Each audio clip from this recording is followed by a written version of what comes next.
There's going to be an ambush. The Americans come down this recon unit's going to come down this trail, and when they do, they're going to be ambushed by these Germans sitting over here at this building. I don't see the scouters. The scouters? What are scouters? Recon. Recon's going to come down the road from over there.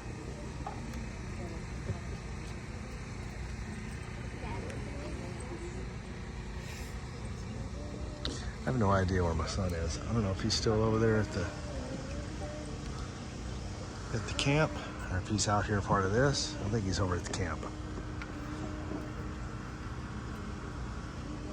Yeah, I think Aiden's part of the surprise tank destroyer. Oh, you think so? He's on the tank destroyer over there? Yeah, part of it. Those guys way back there parked. Yeah, well, we'll see, won't we? All right, where's the recon coming out?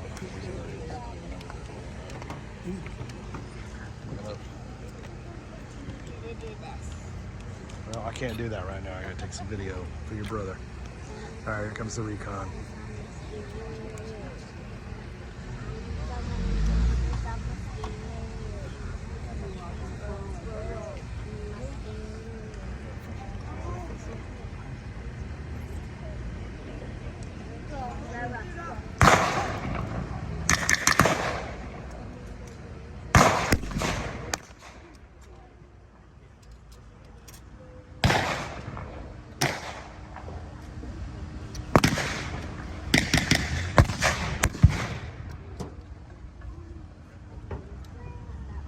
Got it.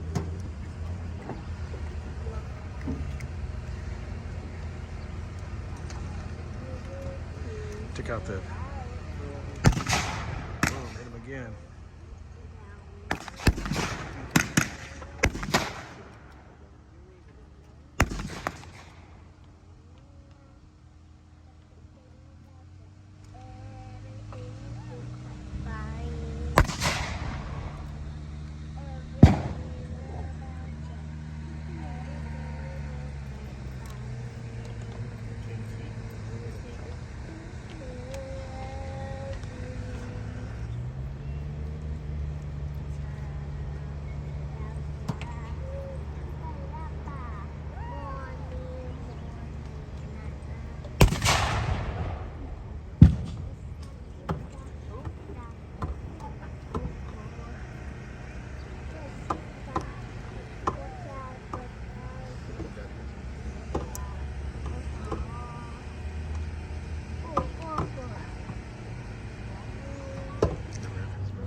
advance, the Germans will have to retreat and they'll take over their ground. Cameraman over there.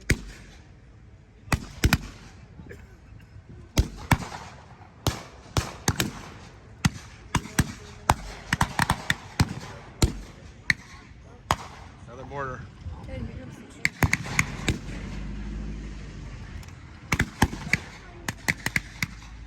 More Germans advancing. They're making a push since they've got some artillery. Was that 80? That's 80.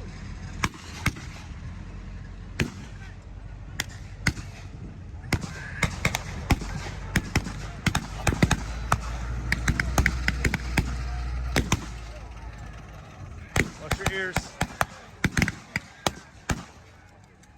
There comes Aiden. He's running behind the tank. There he is right there. See him on the ground?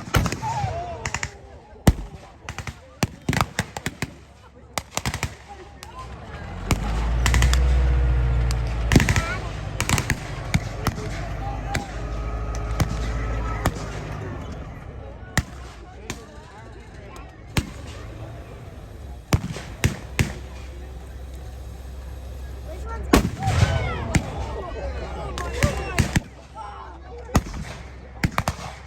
It's Aiden straight over there. See the top of his helmet by the dirt pile in the trench? Straight in front of the barrel. This one right there. with the black helmet driving the No, he's straight across there running through the dirt. Literally can't see a thing. he's the one with the sandy helmet. No, the one right in front of him. Oh, that's Aiden. One in front of the one with the sandy one.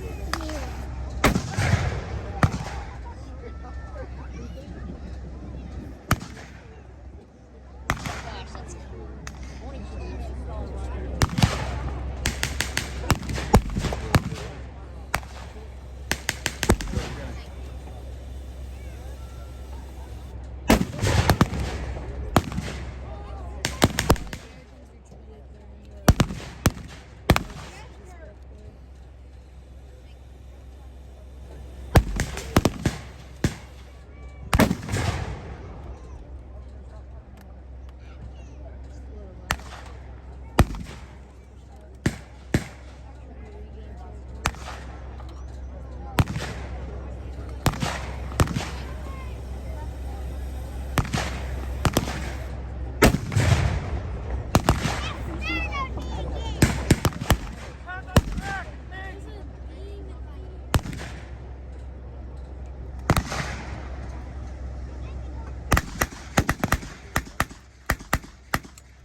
Yeah, we know.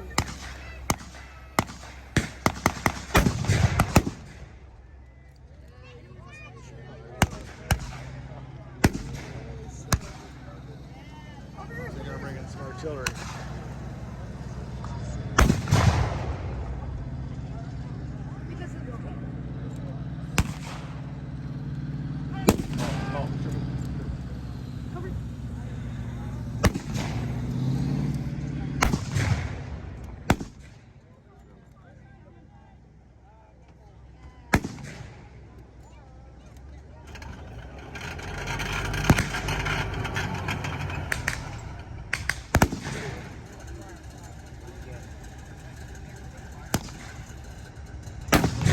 Get a slow-mo on this thing firing over here. It would be amazing. Are they gun RPG?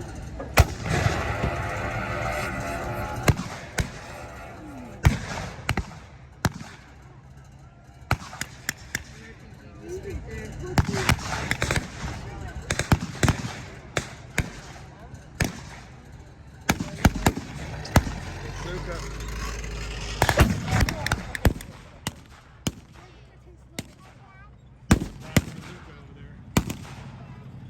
Baby.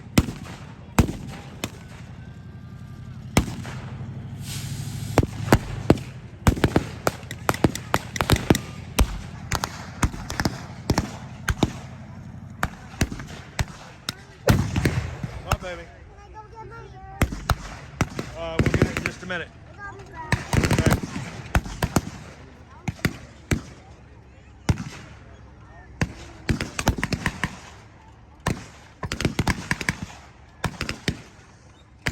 German half track out here.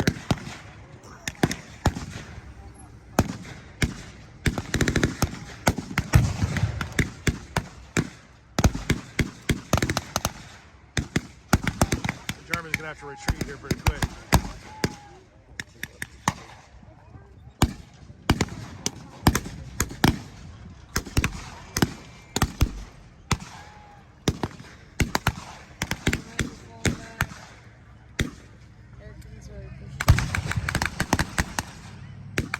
Boy, is that him right there? There he goes, he's in the back.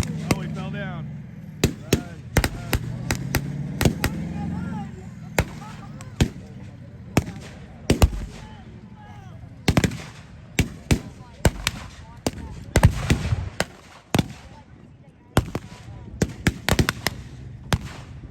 Oh, he did.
His grenade broke when he threw it. Did you see it? The handle went, the container master went one way.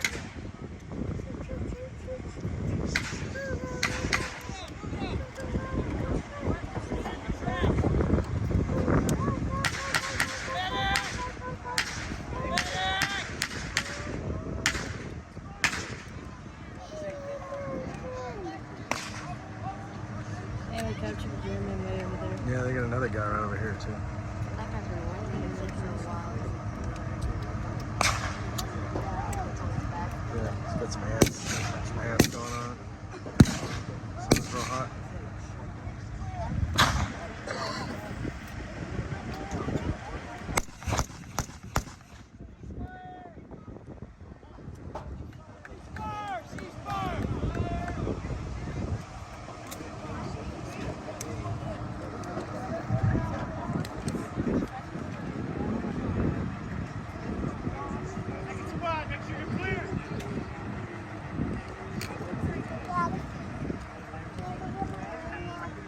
Just a minute, I'm filming. I call it filming. There's not really any film involved. I'm digitally capturing the moment.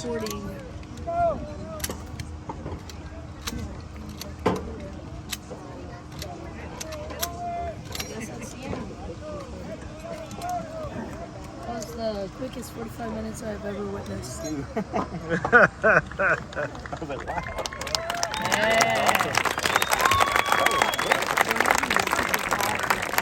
That was nice. Hey, that was nice. Water's down and hot now.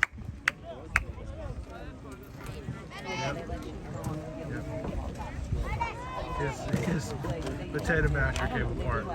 Yeah. Just go where you saw it at.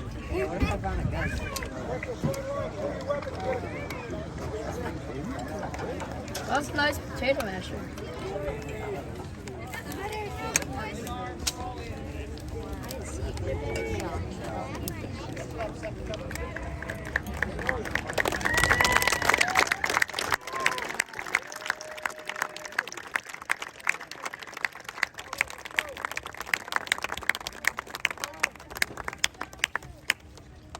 Ladies and gentlemen, what you just saw in those 20-some odd minutes was the thinnest of thin slices of what the real thing would have been like. The real battle not only would have lasted longer, and in many instances taken place at greater range, it would have also ended with a lot of men not able to get up and fall in line to take a bow in front of an audience. After the real battle, dozens and maybe hundreds and perhaps thousands of men would never get up at all. And many of them would never be whole in mind or body again. And they would live with the consequences of this little fight for the rest of their lives. And even those who walked away without a scratch would be forever different, because they would never be able to forget what they saw and what they heard and what they smelled and what they had to do. No one walks away from a battle unchanged and unscathed. The men who fought that war, by and large, didn't want to fight it. They would have much rather stayed home with their families and pursued their careers and their schooling and gone on about their lives, getting married, having children. But when evil unleashed a second world war on the earth, their country and their government called for them, as it has always called for its heroes when danger rears its head. And they left the farms, and they left the towns, and they left the cities, and the shops, and the crops, and the classrooms. And they stepped forward without complaint, and they put on their nation's uniform. And they went across oceans to do a dirty, nasty, bloody, thankless job that had to be done. A job that would cost many of them their lives and their health. A job that would leave scores and scores of widows and orphans behind. And they did it because they realized it had to be done. That there was no one else to do it. And so they did what they had to do. And that's why we refer to them as heroes.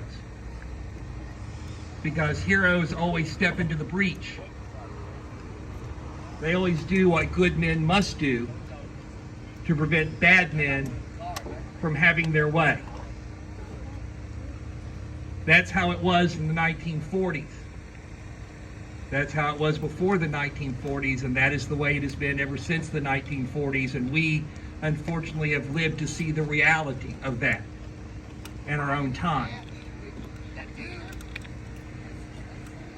I've had the opportunity to speak to many thousands of veterans in my museum career, and one of the things that will always impress you about veterans is how humble each of them are. No matter how many medals are on their chest, they will tell you that they're not heroes. That the heroes are their buddies who never came home. Their buddies who even today rest beneath the white crosses and stars of David in our national cemeteries overseas and here at home. And we are here to remember that sacrifice and to honor it today. So if you would all please rise, gentlemen, if you would uncover.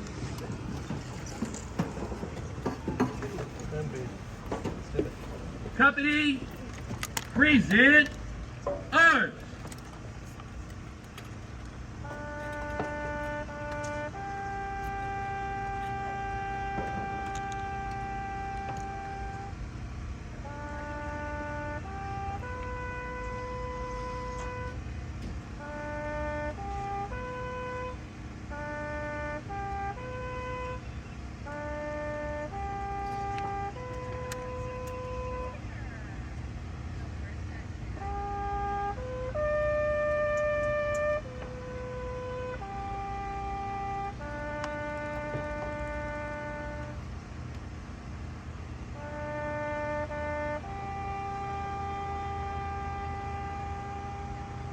Order, arms.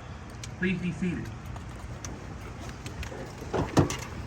Ladies and gentlemen, one of the great privileges of living in the United States of America is to live in a country where battles are reenactments, and movies and comic books and video games.